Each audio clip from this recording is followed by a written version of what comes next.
Welcome to part 9. Tonga soa amin'ny 9e partie. I think it's 9, isn't it? 9e, marina amin'izany. So now the kingdom of Judah is also destroyed. Zao zany ny fanjakan'i Joda dia rava tanteraka koa. There is no kingdom in the north, Tsy misy fanjakana ary amin'ny nord, and those who remained in the south are taken away to Babylon. ary ireo izay tavela tary amin'ny sud efa niraisina nafindra ary amin'ny Babylone. This period is known as the Exile. Ity période ity dia fantatra amin'ny hoe période de l'exil. Like we said, so many of the priests and prophets and artists and builders were all taken away. Araky ny lazaintsika teo aloha dia ny mpisorona, ny olona vao amin'ny gouvernement, ny artista, ny mpiasa amin'ny resaka construction, reo rehetrareo dia efa niraisina nientina anakany Babylone daholo. So those left in Jerusalem and in Judah are mostly farmers and shepherds. Ka ny sisa tavela any Jerusalema sy any Joda zany dia reo fermier, mpamboly sy farmers and Shepherds.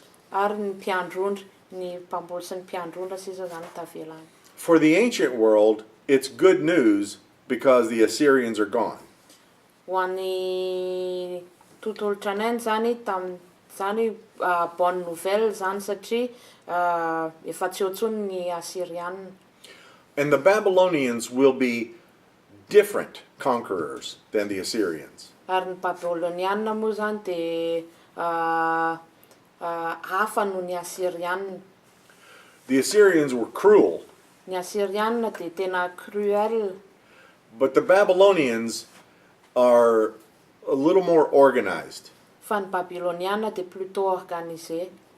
In fact, they will be the great kingdom until the coming of the Persians. En effet, ny fanjakan'ny Babylonianina dia fanjakana lehibe mandra-pahatonga ny Persianina. But the Babylonians won't last very long Tsy haharitra ela nefa ny Babylonianina because the Persians will be coming within about 50 years. satria ny fanjakan'ny Persianina dia ho avy eo amin'ny 50 ans eo. But during the period in Babylon, there were many psalms written. Nandritra ny periode tao amin'ny Babylonianina dia betsaka ny salamo voasoratra. We can even think of the psalm that says, "By the rivers of Babylon we sat down and wept." By the waters of Babylon. Raha fantatsika ao amin'ny misy salamo misy miteny hoe teo amin'ny on'ny Babylone nipetraka izahay dia nitomany ary natsiaro any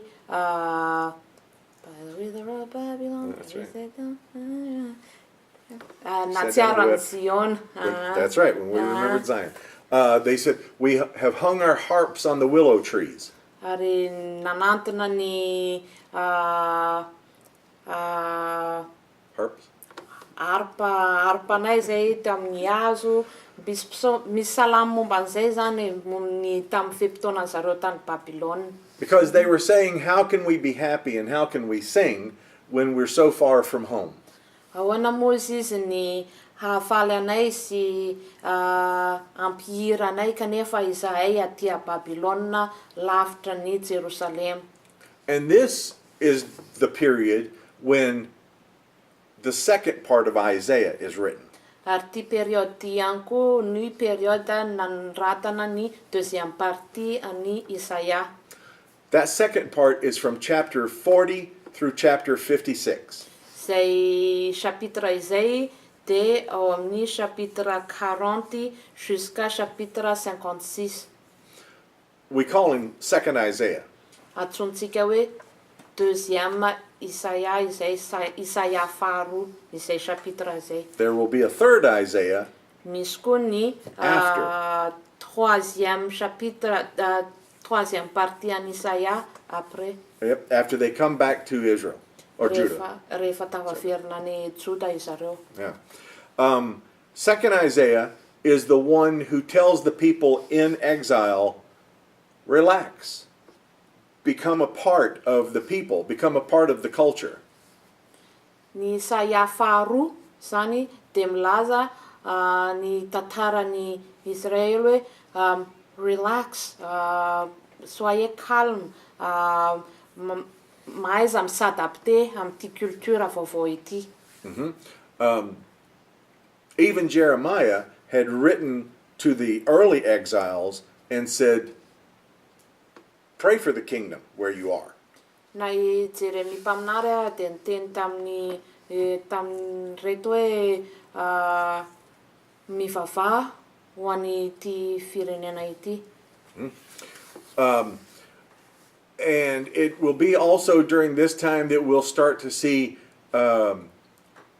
certain books that were also written by some of the prophets.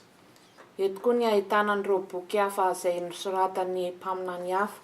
And you can find out which one those are when you read through the Old Testament and you see them talking about being away from home, wanting to go back to Jerusalem, wanting to go back to Zion. Ary hita soritra zany rehefa mamaky ny testamenta taloha tsika de hitantsika am'ireo hoe izy am'ireo boky ireo no voasoratra tamin'izay satria misy indice zany hoe zareo miteny hoe te hiverina any Jerusalema, mahatsiaro any Jerusalema sy Zion. And during this time also, the writings in Isaiah will start talking about a servant. Mandritry nyty fepitoanany exile ty ihany koa zany no ahitana ny bokin'ny Isaia tantara ny miresaka momba n'ilay mpanompo mijaly. And they're called the servant songs. And there's 6 of them. Ary antsona le izy hoe hira n'ilay mpanompo ary misy anakenina izy ireo misy is it a chapter? They're actually in different chapters. Yeah. Misy anakenina izy ireo ary miparitaka amin'ny chapitre maro samihafa. And the early Christians will take some of those and use them to talk about Jesus, Christ. Ary ny kristianina voalohany de maka am'ireo chapitre ireo zany ary miasosia am'le izy amin'ny Jesosy. But Isaiah was talking about Israel itself. Fa Isaia kanefany de miresaka any Israely tenany. He was saying that Israel has suffered. Miteny izy fa ny Israely de nijaly. That Israel has been beaten. Israely de no kapohana.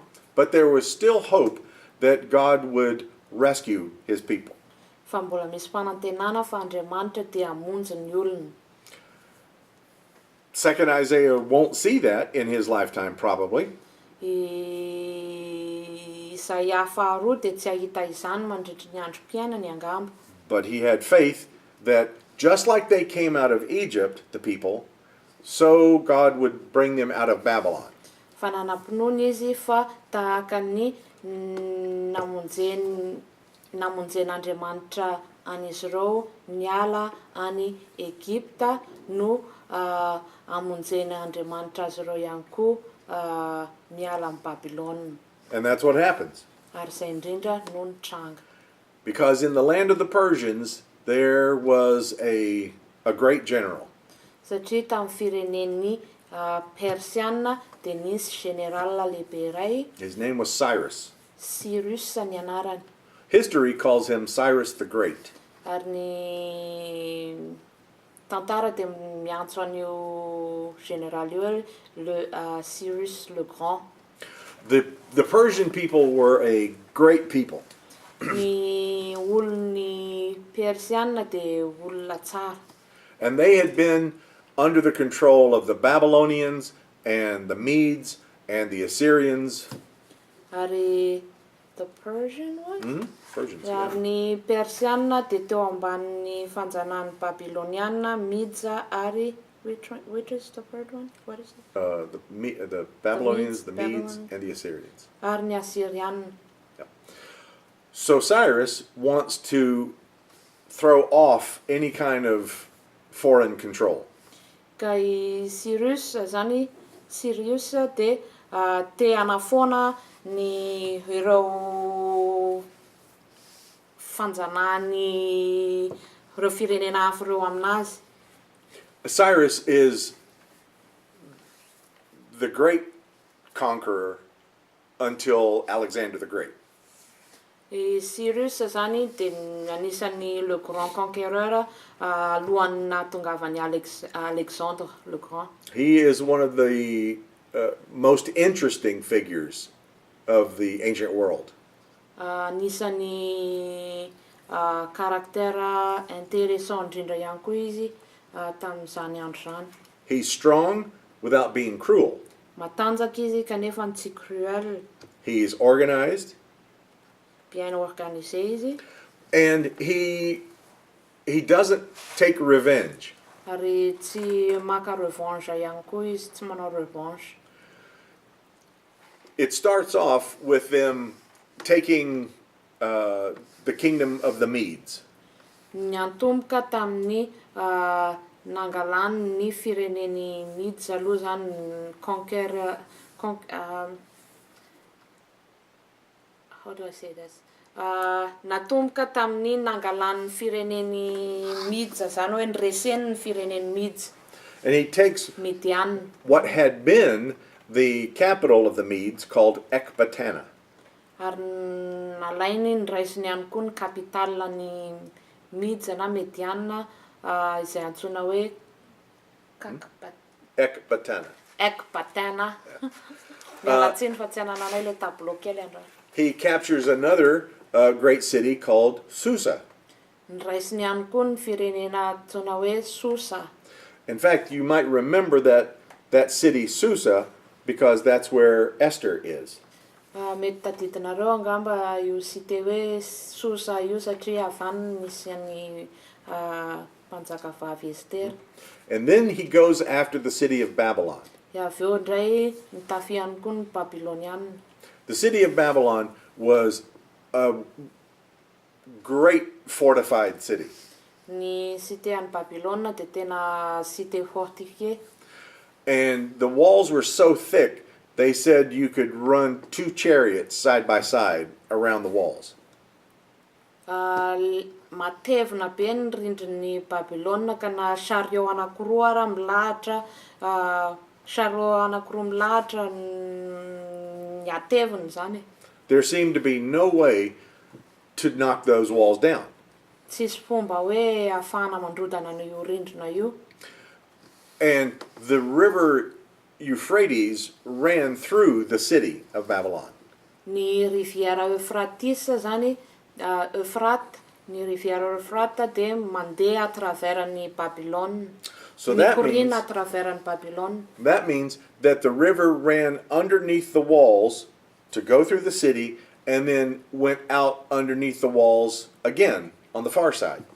Ny dikan'izay zany dia ny le rivière Euphrate io zany mandeha mikorina ambany rindrina, ambany le muran'ny Babylone dia mivoaka ary amin'ny ilany ary indray. And Cyrus realized that's how to defeat the city.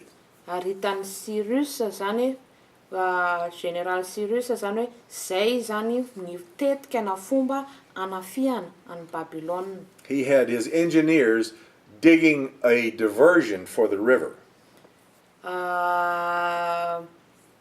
Niteny tamin'ny ingénieur ny Cyrus i-créer diversion lalana hafa ho an'io rivière io. So when that river was diverted, then there was a hole underneath the wall. Ka rehefa nandeha lalakafa zany, mikorina lalakafa io rivière io, dia lasa ritra lay rano izay mikorina à travers ny Babylone zany. And so during the night, Ka his nandritry ny soldiers alina, went underneath that, in that dry riverbed.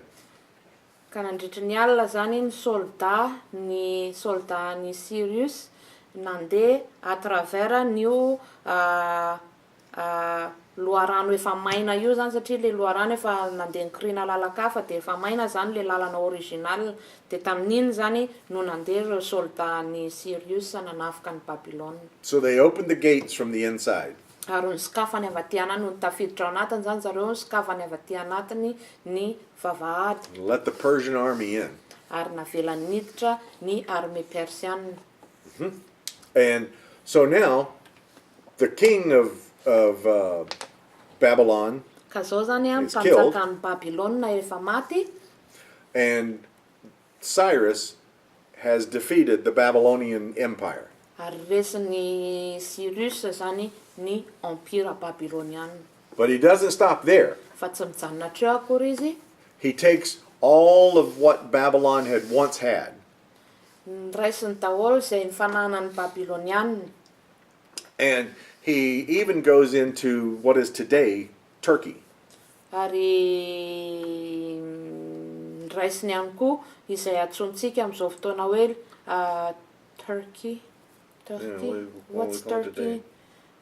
What's Turkey in French? Turkey? Turk. Say. Yeah. Okay, found it. So, Niraisiny koa zany ny firenena antsontsika amin'izao fotoana hoe Turk. in Turkey was a kingdom called Lydia. Turk misy fanjakana Elsiri? It was a small kingdom. Ay, Yeah. misy fanjakana antsoina hoe Lydia. The king there was Croesus. Ary ny mpanjaka tao Lydia dia antsoina hoe Kirsus. And he was very, very wealthy. Io mpanjaka Kirsus io dia manan-karembe. And he was known for his cavalry, his horse soldiers. Ary izy io dia fantatra indrindra ny amin'ny kalvariany izay ananany, soavaly zany andian-tsoavaly izay ananany. So when Cyrus was attacking them, he had to think of a plan to deal with those horse soldiers. Ka i Cyrus zany rehefa nanafika ny Turka sy ny fanjakany Lydia io dia ilaina mitady fomba izy ahafahana mandresy ireo andian-tsoavaly ireo zany. And one of his generals told him, horses hate camels. Ny mpanolotsaina ny mpanjaka Sirius zany dia nanolotsaina anazy hoe ny soavaly ozy izy dia tsy tia chameau. So Cyrus had some of his archers riding camels toward the Lydian horses. Ka i Sirius zany dia lasa nandefa ny soldany mitaingina chameau hitsena ny soavalin'ny Lydia. The horses ran away. Dia nandositra le soavaly. And so the great king Croesus was now defeated by Cyrus. Ka zao zany lasa ny mpanjakan'ny Lydia Cyrus dia resiny Cyrus. And this is one of the most interesting things about Cyrus. Ary zay ny anisan'ny tena zavatra intéressant amin'ity mpanjaka Cyrus ty. Croesus was afraid of Cyrus and was going to commit suicide. I mpanjakan'ny Lydia Cyrus zany natahotra izy any Cyrus dia efa nikasa izy hamono tena. And Cyrus stopped him. Dia Cyrus kanefany nanajanona anazy. And Croesus thought that Cyrus wanted to humiliate him and torture him. Dia Cyrus nieritreritra izy mpanjakan'ny Lydia zany nieritreritra izy atao nalabarakana fotsiny sy ampijaly anahy ity mpanjaka Cyrus ity. And Cyrus said, "No, I want to make you my governor." Dia Cyrus kanefa niteny anazy hoe non, tiako atao gouverneurako ianao. So Cyrus took a defeated enemy and then made him governor over the region that he had just controlled. Ka i Cyrus zany dia naka an'ity mpanjaka efa reseny ty fanjakana ny reseny ty ary naka an'io mpanjaka Curious izy ho gouverneur to be the governor of what? Of Lydia. Ho gouverneur ny firenena Lydia izay efa nireseny. And so Cyrus showed mercy. Cyrus zany hitantsika zao fa maneho fiantrana ny antra izy zany. And he would also use people from a certain region to be his governors in those regions. Ary nampiasainy ny olona amin'io firenena io ihany koa ho anisan'ny gouverneurany. So these governors were all grateful to Cyrus that they were still alive and they still had some power. Ka ireto gouverneur ireto zany de nisaotsaotra ny Cyrus zany fa tsy maty zareo fa mbola velon'aina ary faly ihany koa zareo hoe nankasitraka ny Cyrus zareo hoe mbola tsy very pouvoir zany fa manana ny pouvoirany en tant que gouverneur ao amin'ny fireneny ihany. And when he went to Jerusalem, he saw the ruins of the temple. Rehefa nandeha nakany Jerusalema i Cyrus ka nahita fa rodana tanteraka Jerusalema. And they say that he actually made a sacrifice to God, to Yahweh. De nanao sacrifice izy nanao sacrifice ho an'Andriamanitra, nanao altara ho an'Andriamanitra. And when his wars of conquest were over, he went back and established his government. Ary rehefa vita ny adiny rehetra amin'ireo firenena manodidina azy ireo de niverina izy, he went back to his capital. De niverina any amin'ny fireneny Cyrus. And he established 3 capitals. Ary nietablira capitale anankitelo izy. There was Ecbatana Ekbatana, and Susa, Susa, and a new capital called Persepolis. ary Persepolis. Yeah. And one of the things he did was to begin releasing the Jews to go back home. Ary ny anisan'ny zavatra nataony koa de navotsitra ny ireo olona en exil zany ireo jiosy en exil hiverina any tanànany. Not all of them went at first. Tsy izy rehetra akory no nandeha niverina nefa. Most of them had been born in Babylon. Ny ankamaroan'izy ireo de teraka tao Babilôna. Babylon was now home to them. Ho an'ny zareo Babilôna no fonenany. But some began to go back. Fa ny sasany nanomboka niverina tany tanànany amin'ny Jerusalema io. And eventually, the 2 leaders, Ezra and Nehemiah, will lead most of the people back home. Éventuellement, i Ezra, mpaminany Ezra sy Ezra and Nehemiah. Ary Nehemi de nitarika ireo vahoaka sasany ireo niverina ho any Jerusalema. And Ezra will go back and rebuild the temple.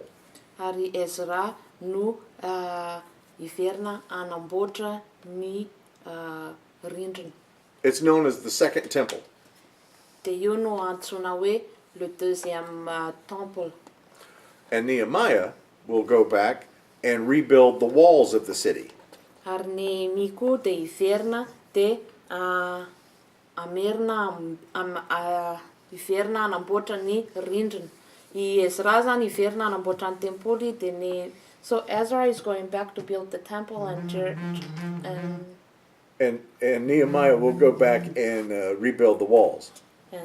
de Nehemia no hiverina anamboatra ny rindrina. Ka Ezra zany hiverina anamboatra ny tempoly de Nehemi no hiverina anamboatra ny rindrina. You take that? No. I can pause. Oh. It's not important. That going back period will take several years. Io fiverenana any Jerusalema io zany de aharitra ela be aman-taonany. And Ezra will reestablish the priesthood in Jerusalem. Ezra de amerina amin'loany ny fisoronana ao amin'ny tempoly. And for Ezra In fact, in the Hebrew Bible, Ezra and Nehemiah are also one book, not two separate books. Ilaina marina koa fa ny bokin'ny Ezra sy Nehemi, Ezra sy Nehemi dia tsy boky roa samihafa akory fa boky iray mitambatra. And so it's Ezra who will write the book, the two books we call Ezra and Nehemiah. Ezra no nanoratra ny bokin'ny Ezra sy Nehemi fa tsy mitambatra, tsy misaraka ho boky hoe Ezra sy Nehemi zany fa tokony hoe boky iray izy ireo. And Ezra will also write the books we call 1st and 2nd Chronicles. Ary Ezra ihany koa no nanoratra ny tantara voalohany sy ny tantara faharoa. Once again, in the Hebrew Bible, it's just the book of Chronicles, only one book. Fampatsahivana ihany koa hoe amin'ny bokin'ny Hebreo zany tsisy an'izany hoe tantara voalohany sy tantara faharoa zany fa boky iray ihany. In the book of Kings, it ends with the destruction of Jerusalem. Ny amin'ny bokin'ny mpanjaka dia ny tantara ny bokin'ny mpanjaka dia mefara amin'ny destruction of what? Jerusalem. Tamin'ny fandrodanana ny Jerusalem, tany fandrodany Jerusalem.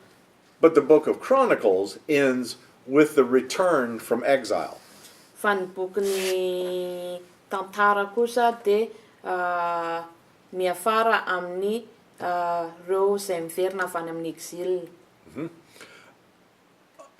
And during this time, they will begin to become really strict about a certain laws about their diet and also about who they could marry. Manomboka amin'ny ofem-potoana io zany dia manomboka strict zareo amin'ny resaka régime, ny amin'ny resaka sakafo sy amin'ny resaka hoe iza ny olona afaka vadiana sy tsy vadiana. Ezra doesn't believe that they should marry with anybody who is not Jewish. He doesn't believe in that. No, do not marry anybody who's not a Jew. Ezra dia tsy mino hoe tokony amin'ny Ezra zany tsy afaka manambady niza izay tsy jiosy. In fact, he says, if you married a woman in Babylon, send her back home. En effet, raha Ezra dia niteny hoe raha nanambady vehivavy avy any Babilôna ianao dia avereno any Babilôna izy. If she's Babylonian. Raha ohatra ka Babilôna zany le vadiny. And if your children are from a Babylonian woman, send them back with her. Ary raha ohatra ka ny zanakareo dia teraka avy amin'ny vehivavy izay Babilôniana dia alefaso miverina miaraka amin'ny reniny izay Babilôniana koa izy. Ezra was trying to purify the bloodline of the Hebrews. Ezra zany dia miezaka ny anadio ny firenena jiosy mba ho verina hoe tena jiosy fa tsisy fangarongaroana amin'ny firenena hafa. And that's why you see them also focusing on certain laws about not mixing meat and dairy, not mixing different kinds of grain on the same field. Zay ny mahatonga zareo strict amin'ny tsy fangarongarona, hoe tsy mifangaro ny karazana hena roa samihafa sy ny karazana grain samihafa. Because those were symbols about intermarriage. Satria ireo dia symbole amin'ny mariage mifampiditra. And so there was a large opinion in Israel now that believes you don't want any foreign wives or husbands, you don't want any kind of foreign influence. Now? Yeah, after Ezra's time, or during Ezra's time. Zay zany nampatonga n'le hoe amin'ny Israely no hoe tsy maka vady avy any ankafa izay tsy mitovy raha amin'zareo zany sy tsy mitovy firenena avy aminy, tsy maintsy hoe jiosy daholo. But there was a different opinion in Israel. Fa nisy opinion hafa koa kanefa ny tao Israely nisy nanana opinion hevitra hafa ihany koa. toe-tsaina hafa. Even though Ezra and Nehemiah wanted no mixing together, Na dia tsy mitady fiaroarona ara i Ezra sy Nehemi. the books of Ruth and Jonah tell a different story. Ny bokin'ny Rota sy Jona dia milaza tantara hafa. The story of Jonah is that God sent him to the Assyrians.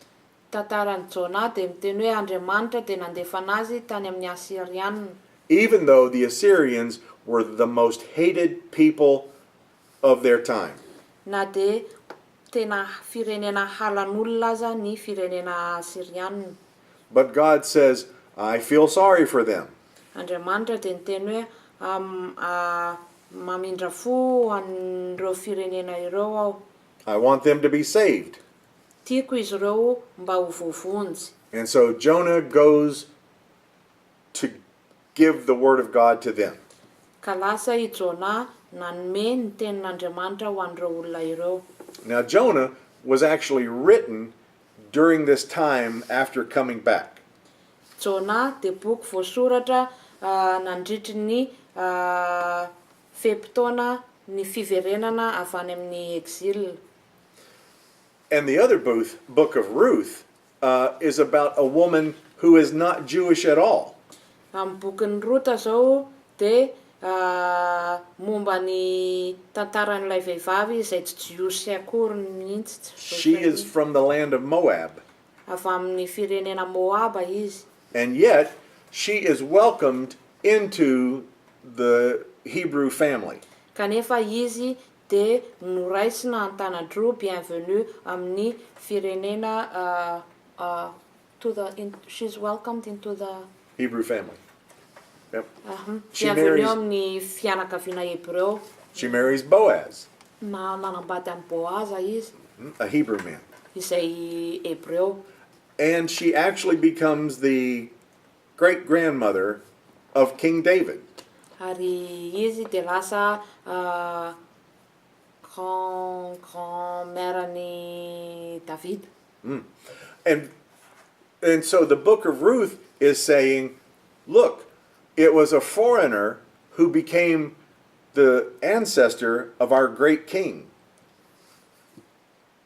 Ka ny bokin'ny Rota zany dia manambara hoe jereo fa olona izay avy any ivelany no lasa who became She became an ancestor of the great lasa king. taranaky ny ilay mpanjaka lehibe. So you have a divided philosophy. Ka manana filosofy mizara roa zany amin'izao fotoana tamin'izany fotoana izany. The conservative side says we don't want anything but pure Hebrews. Le conservative, côté conservative izay miteny hoe tsy mila fiaroarona mihitsiny. The more liberal side says everyone is a child of God. Dia misy le côté libéral le miteny hoe ny olona rehetra dia zanak'Andriamanitra. It was a discussion we still have today. Ary discussion izay mbola ananantsika izany even eny na dia amin'izao fotoana izao aza ankehitriny. But during this time, the book of Psalms will also be put together. Mandritra ny fepitaona ity ihany koa zany no mitambatra ny fanambarana ny bokin'ny Salamo. The book of Proverbs and the Song of Solomon and Ecclesiastes, all of that starts to be compiled during this time. Ny bokin'ny Proverbe, ny Song of Solomon, ny Hiran'i Solomon, ny Ecclesiastes? Ecclesiasta, reo rehetra reo zany tamin'ity fepitaona ity daholo nanoratana azy. And this is, remember, we had 3 periods of writing. Tadio fa misy période anankitelo ny période fanoratana. The period before the destruction of Jerusalem, Le période talohan'ny destruction an Jerusalema, the period of the exile, le période n'exil, and now this period called the post-exilic period. De le période fahatelo ty zay période après any exil.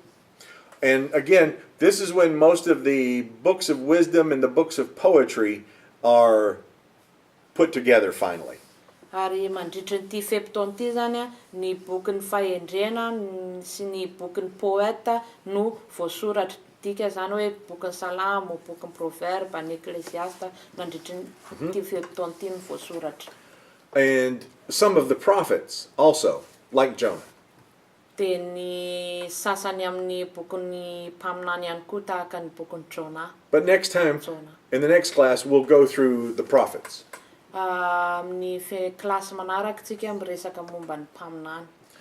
But the last book to be written, just to jump ahead a little bit, Fa ny boky farany izay voasoratra will be the book of Daniel. de ny bokin'ny Daniel. And it looks like it was written during the period of King Nebuchadnezzar. De ohatran'ny hoe voasoratra tamin'ny andron'ny Nebokadnezara ilay izy, But it was actually written very late. fa en vérité fa aty aoriana be aty zay vao nosoratana ny bokin'ny Daniel. Somewhere around the year 150 BC. Eo amin'ny taona 150 avant Jésus-Christ. And the book of Daniel is talking about a Greek king in that time period. Ary ny bokin'ny Daniel de mitantara ny momba ilay mpanjaka Grika. But he doesn't want to get in trouble with the Greek king, so he writes this and makes it about Nebuchadnezzar. Fa tsy te hanana olana amin'ilay mpanjaka Grika izy ka mody nataony hoe nosoratany hoe momba n'ilay mpanjaka Nebokadnezar. And that will be the last of the writings for the Old Testament. Ary ny bokin'ny Daniel zany no boky farany voasoratra amin'ny testameta taloha. So, next time, we'll talk about the prophets. Ka manaraka tsika zany iresaka momba ny mpaminany. Bye-bye. Bye bye.